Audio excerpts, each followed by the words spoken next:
Selamat pagi para pemirsa podcast Seurai. Hari ini saya sedang sendiri nih di studio, tidak ada tamu yang datang pada hari ini. Untuk mengisi waktu, saya akan memberikan tips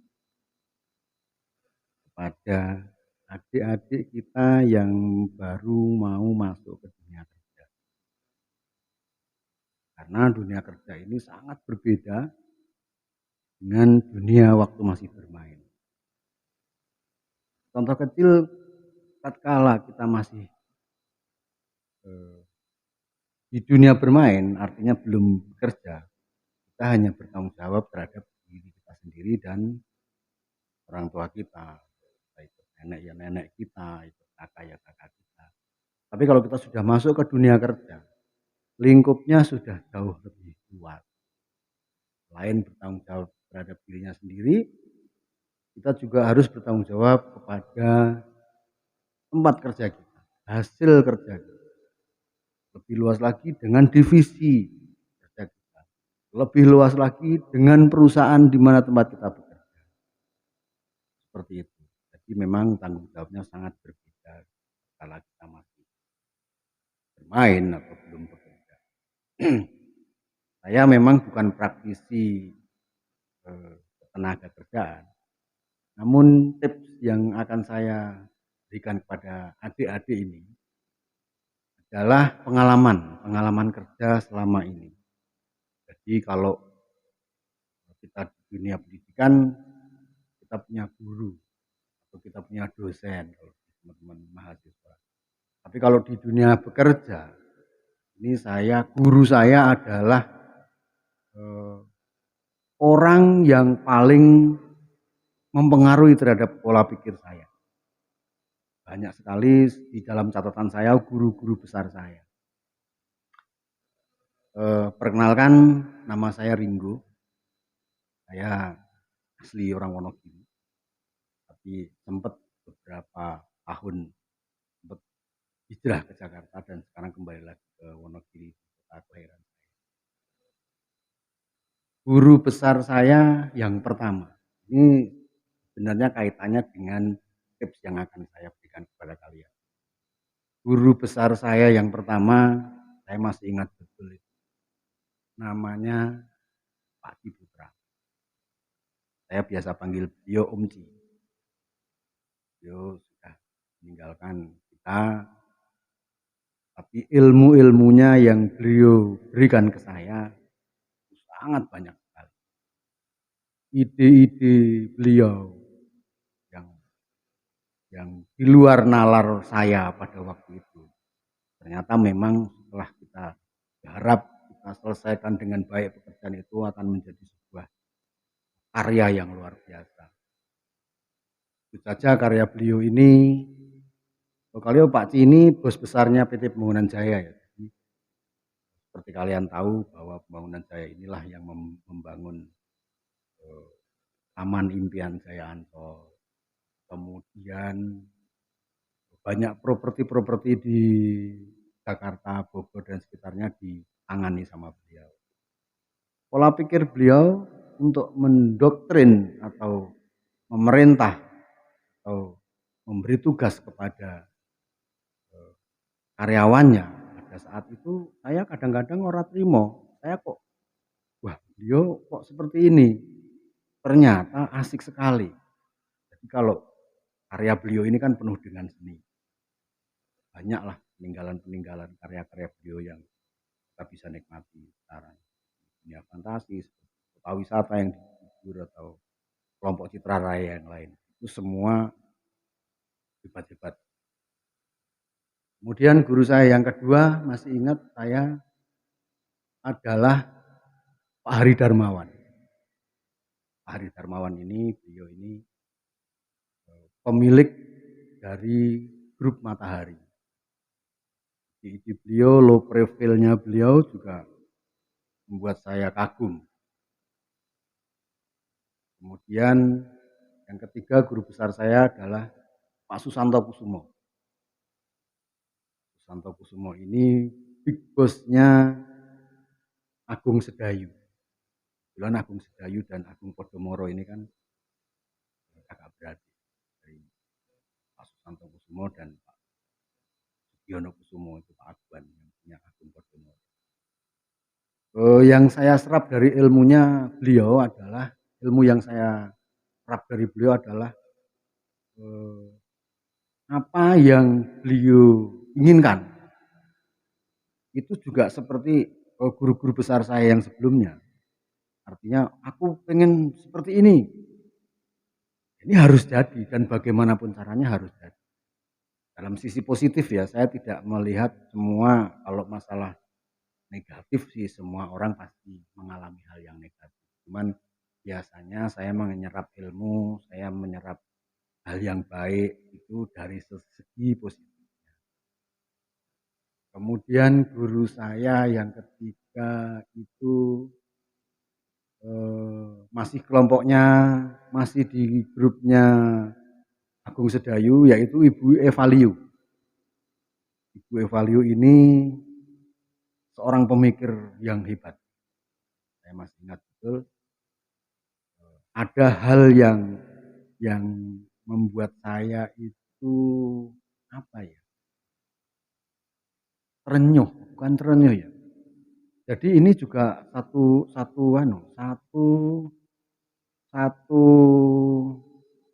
apa namanya? Motivasi. Satu motivasi. Beliau memberi tugas yang berat, misalnya setelah kita kerjakan, kemudian dengan hasil yang sempurna, syukur-syukur sempurna, tidak sempurna pun beliau selalu mengucap good job, tepuk tangan, ditepuk apa namanya pundaknya, good job. Itu satu langkah itu masih terpatri sama diri saya. Jadi beliau tidak hanya bisa memberi tugas, tapi setelah tugas dikerjakan dan hasilnya menurut beliau bagus, pasti beliau mengatakan. Kemudian guru saya berikutnya adalah Ibu Silviana W. Sumarlin. Ibu Silviana W. Sumarlin ini putri tunggalnya Bapak Didi Sumarlin. Trek ya, galak ya, istilahnya dasdes gitu. Cuman memang dia tidak hanya sekedar dasdes, tapi memang apa namanya dievaluasi. Dasdesnya itu dasdes dengan evaluasi yang luar biasa sehingga menjadi sebuah karya yang hebat. Itu tadi adalah sebagian dari guru-guru besar saya. Artinya tidak mungkin saya sebutkan semuanya karena memang durasi yang sangat sempit. Cuman saya ucapkan terima kasih juga ilmunya buat teman-teman saya dari grup Gramedia. Teman-teman saya dari grup Indosiar, itu semua kawan-kawan atasan saya pada waktu itu adalah guru besar saya. Next, suatu ketika saya akan sampaikan kepada pemirsa hebatnya guru-guru saya semua di dalam kehidupan saya. Kemudian guru saya berikutnya yang sekarang ini, guru besar saya ini juga luar biasa hebat. Beliau seorang pemikir, beliau seorang pebisnis yang sukses. Beliau adalah Bapak Suparno Parnaraya. Mudah-mudahan ini jadi guru saya terakhir. Saya nggak tahu nanti akan ada guru lagi, saya juga nggak tahu, tapi mungkin karena usia saya yang sudah di atas 50 tahun ini mungkin ya untuk cari guru lagi wis kesel. Bapak Suparno Parnaraya ini sama. Beliau ide-idenya ini ya tergolong ekstrem, tergolong tidak mainstream, selalu aneh-aneh.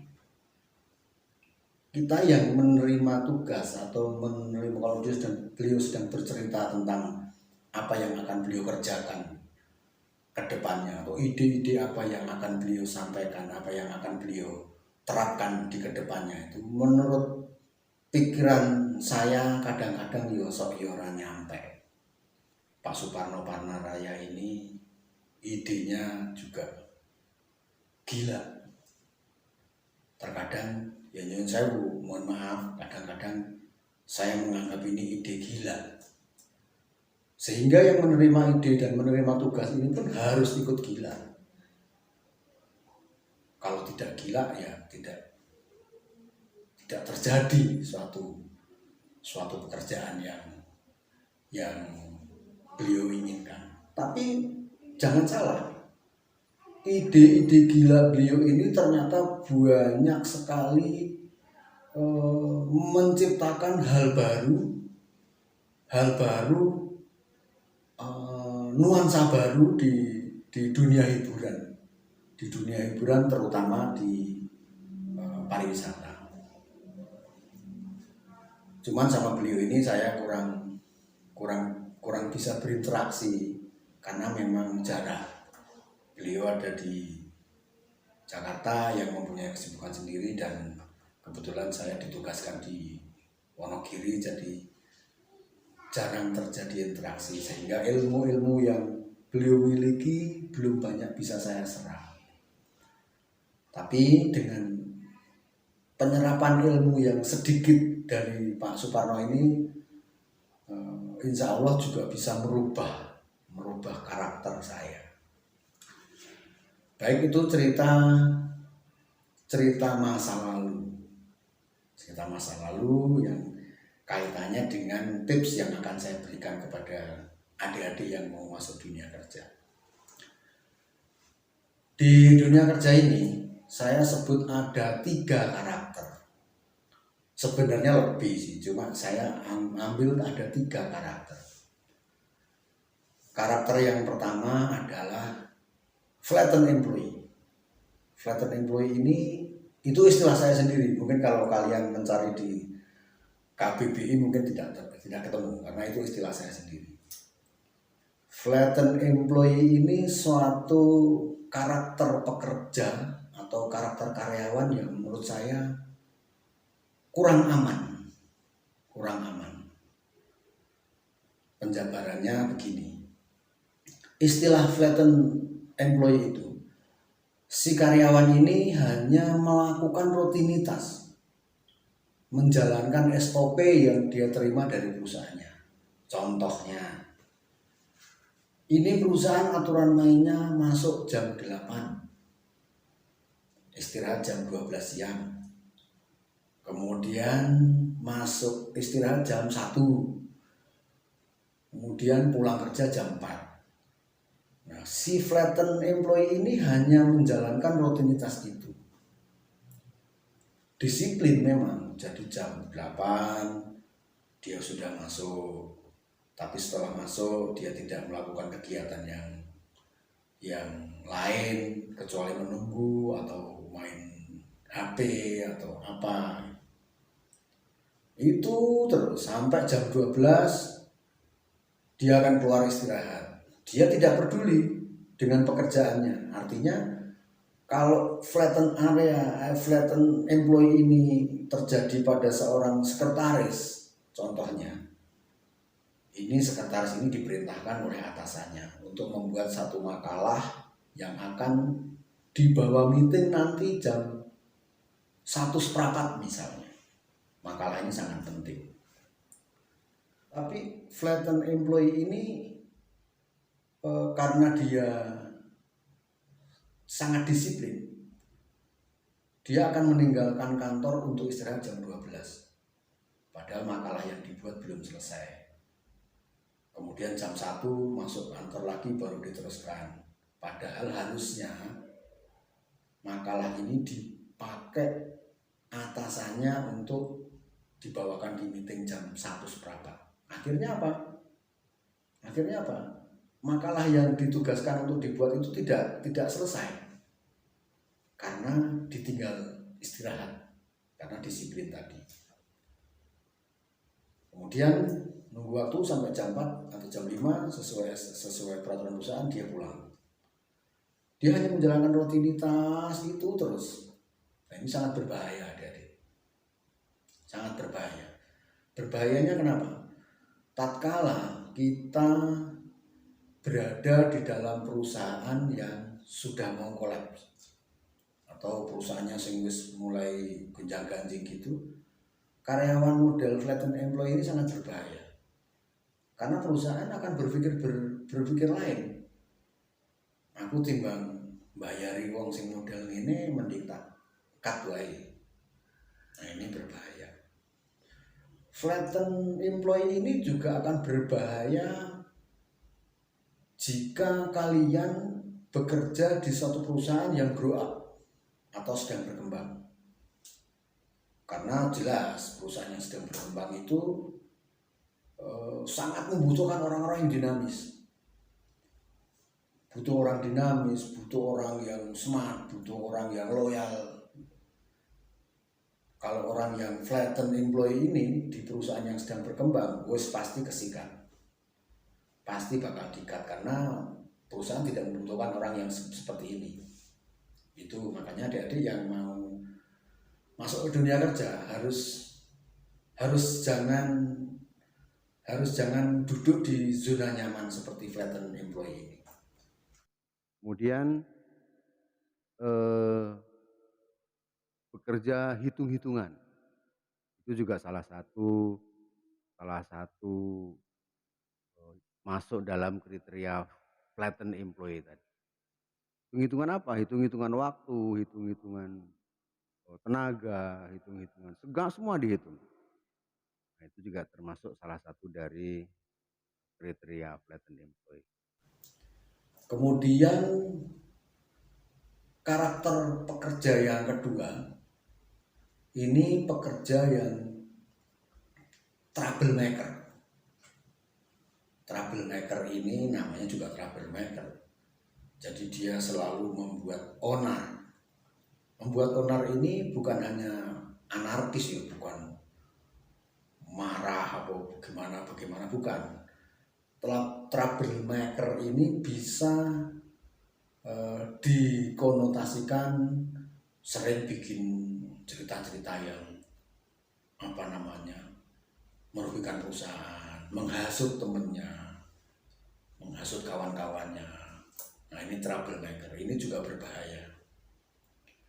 Ini troublemaker kadang juga ada di wilayah manajerial, level manajerial juga ada yang troublemaker. Biasanya yang manajerial yang troublemaker ini menghasut bawahnya, menghasut atasnya gitu, sehingga kusut perusahaan ini kisruh. Nah, ini troublemaker. Jangan pernah sekali-sekali dilakukan. Kemudian karakter pekerja yang ketiga, ini karakter pekerja yang kalau di bahasa Jawa ini pekerja yang melu handarbeni, merasa ikut memiliki perusahaan. Artinya apa?